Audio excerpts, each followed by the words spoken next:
यह 3 प्रकार की स्त्रियां कभी भी विधवा नहीं होती हैं।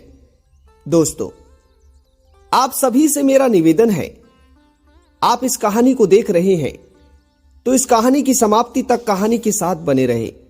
दोस्तों, आज मैं जो कहानी आप लोगों को सुनाने जा रहा हूं, ये कहानी बड़ी ही शिक्षाप्रद और बड़ी ही ज्ञानवर्धक है।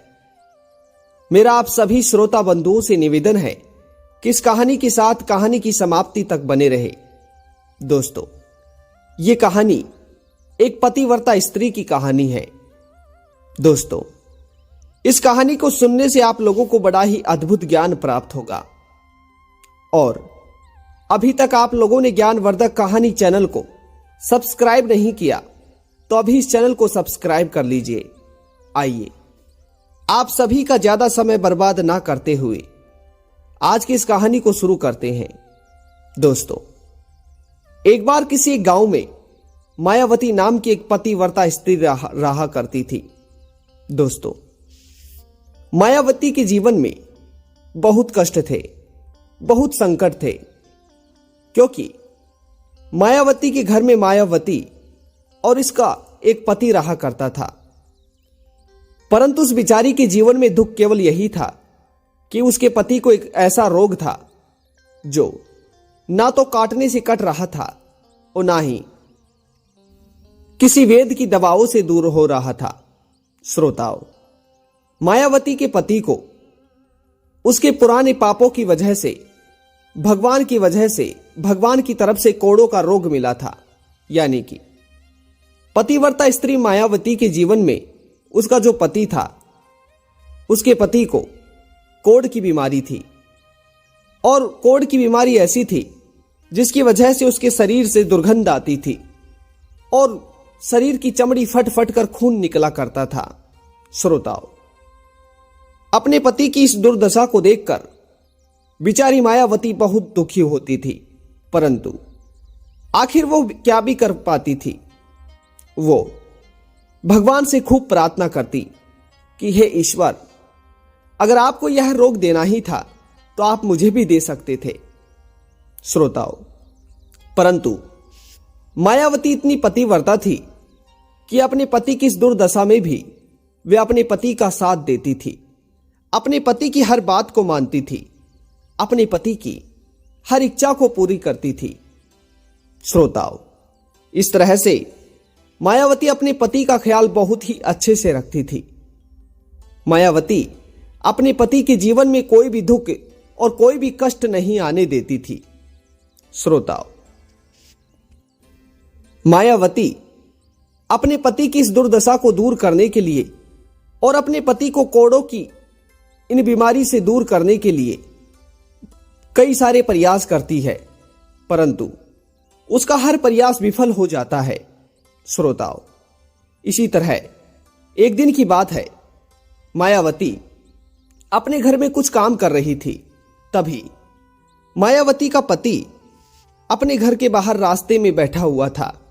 उसी समय एक वेश्या मायावती के पति के सामने होकर जा रही थी। तभी मायावती का जो पति था वो उस वेश्या को देखकर उसके अंग पर, उसके शरीर पर मोहित हो जाता है। श्रोताओं, तभी जब वह वेश्या उस रास्ते से आगे निकल जाती है और मायावती के पति को दिखना बंद हो जाती है, तो मायावती का पति उसे देखने के लिए व्याकुल हो जाता है। और उसकी इतनी क्षमता तो थी नहीं कि वे वहां तक चलकर जा सके, इसीलिए उसे देखने की चाह में उसकी सांस फूलने लगती है।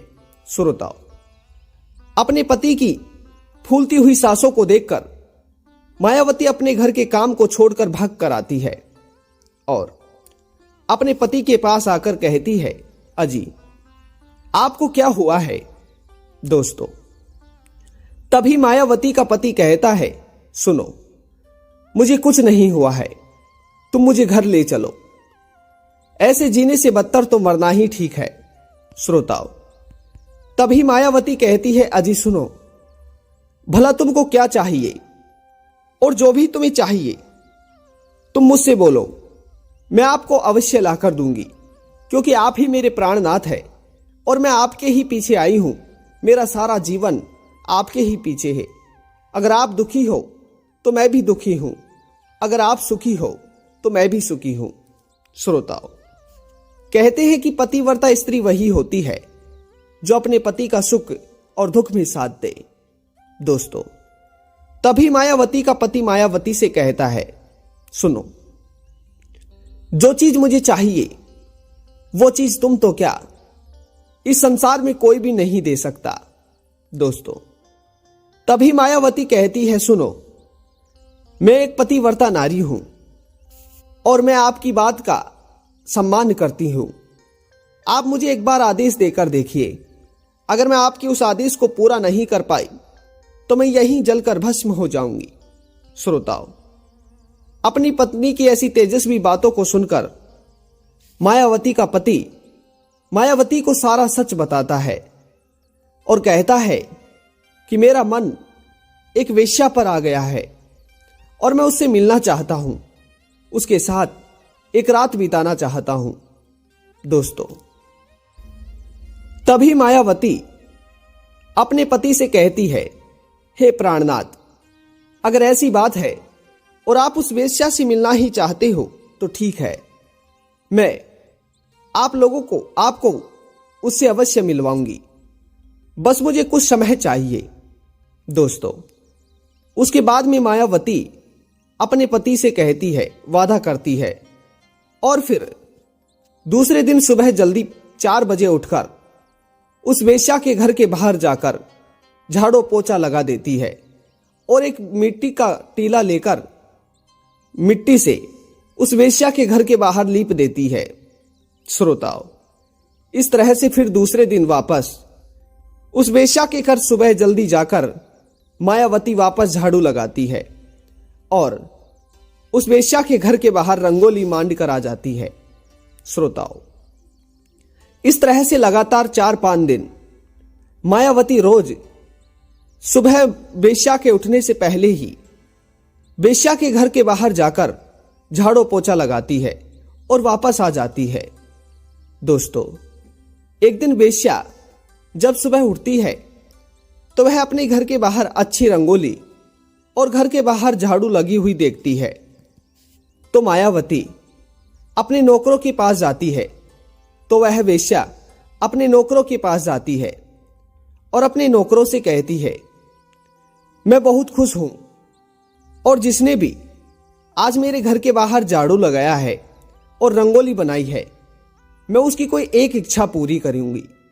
मांगो जो भी मांगना है। दोस्तों, तभी उस वेश्या के सारे नौकर वेश्या से मना कर देते हैं कि हमने कोई झाड़ू नहीं निकाली और ना ही हमने कोई रंगोली बनाई है। दोस्तों, अपने नौकरों के मुख से इस बात को सुनकर वह वेश्या दंग रह जाती है। उधर अब वेश्या समझ जाती है कि हो ना हो ये किसी और का ही काम है। श्रोताओं, अब एक दूसरी रात वह वेश्या सारी रात नहीं सोती है और अपनी खुली आंखों से वह देखना चाहती थी कि आखिर कौन है जो मेरे घर के बाहर आकर झाड़ू लगाकर जाता है। दोस्तों,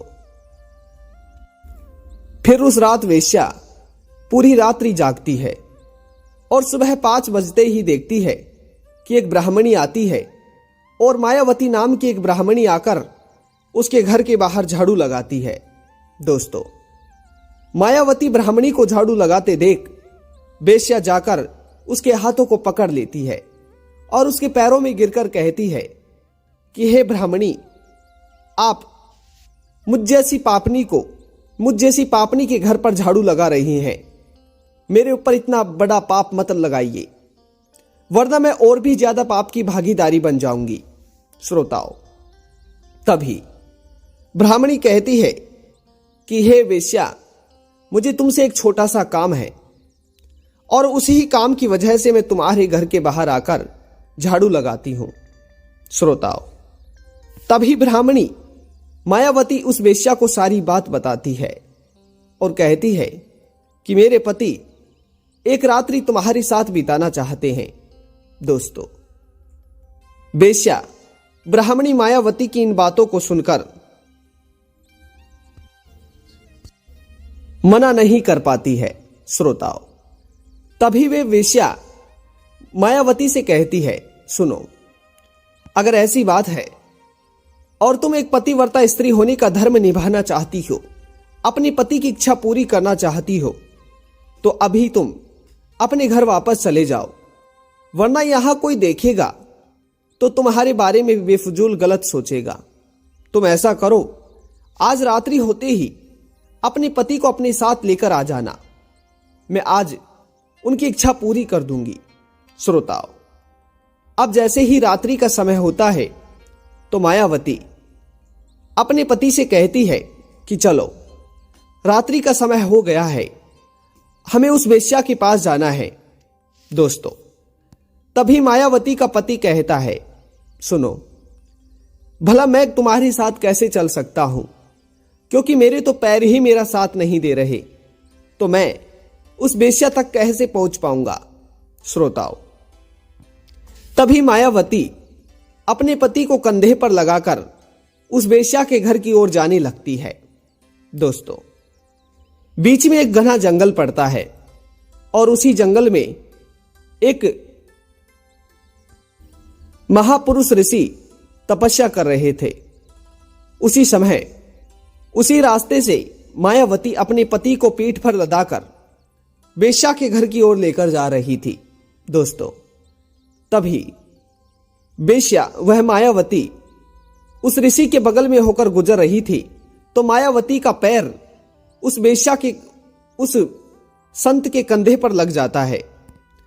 जब मायावती के पति का पैर उस संत के कंधे पर लगता है तो वह संत की घोर तपस्या भंग हो जाती है और वह संत गुस्से ही गुस्से में श्राप दे देता है कि जिसने भी मेरी तपस्या भंग की है, जिसका भी पैर मेरे कंधे पर टच हुआ है, मेरे कंधे पर लगा है, वह सूर्यास्त होने से पहले ही मरकर भस्म हो जाएगा। दोस्तों, इस श्राप को सुनते ही मायावती भगवान सूर्यदेव से कहती है कि अगर मैं एक पतिव्रता स्त्री हूं और वास्तव में मेरा पतिव्रता धर्म सच्चा है, तो आज के बाद कभी सूर्योदय हो ही नहीं, आज के बाद सूर्य कभी उगेगा ही नहीं। दोस्तों, इस तरह से अब काफी दिन बीत चुके थे, सूर्य भगवान कभी उगे ही नहीं, कभी दिन हुआ ही नहीं और मायावती की पति की कभी मृत्यु भी नहीं हुई। श्रोताओं, इस तरह से कई दिन बीत जाते हैं। पूरे ब्रह्मांड में सभी देवताओं में अलछल मची हुई थी। तभी ब्रह्मदेव विष्णु भगवान उस पतिव्रता स्त्री मायावती के पास आते हैं और उससे विनती करते हैं कि हे पतिव्रता स्त्री, आपने जो श्राप भगवान सूर्यदेव को दिया है, जो विनती आपने भगवान सूर्यदेव से की है, आप अपने उस आग्रह को वापस ले लीजिए। दोस्तों, तभी मायावती कहती है कि अगर मेरे इस आग्रह को मैं वापस ले लेती हूं तो उसी क्षण मेरे पति की मृत्यु हो जाएगी और मैं ऐसा कभी नहीं चाहूंगी कि मेरे पति की मृत्यु हो।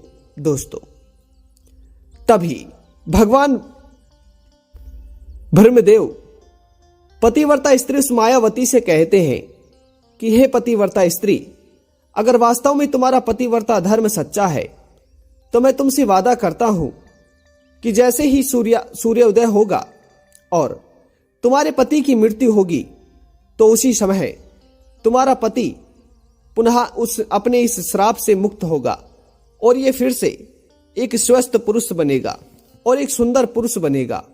दोस्तों, तभी मायावती पुनः भगवान सूर्यदेव को अपने श्राप से मुक्त करती है और पुनः सूर्योदय होता है और सूर्योदय होते ही मायावती का पति जलकर राख हो जाता है और राख होने के थोड़े ही क्षण बाद फिर से मायावती का पति एक स्वस्थ पुरुष और एक सुंदर पुरुष बन जाता है। दोस्तों, इस तरह से मायावती का पतिव्रता धर्म भी सच्चा होता है और उसका पति भी ठीक हो जाता है। दोस्तों, इस तरह से कलयुग का और इस तरह से पृथ्वी का उद्धार भी हो जाता है। श्रोताओं, इसीलिए कहते हैं कि जो स्त्री पतिव्रता होती है विधवा नहीं होती है। श्रोताओं, ऐसी स्त्री मरते दम तक अपने पतिव्रता धर्म को निभाती हैं। दोस्तों, ये कहानी आप सभी को कैसी लगी कमेंट बॉक्स में अवश्य बताइएगा। पुनः मिलते हैं नई वीडियो नई कहानी के साथ। जय श्री कृष्णा, राधे राधे, धन्यवाद।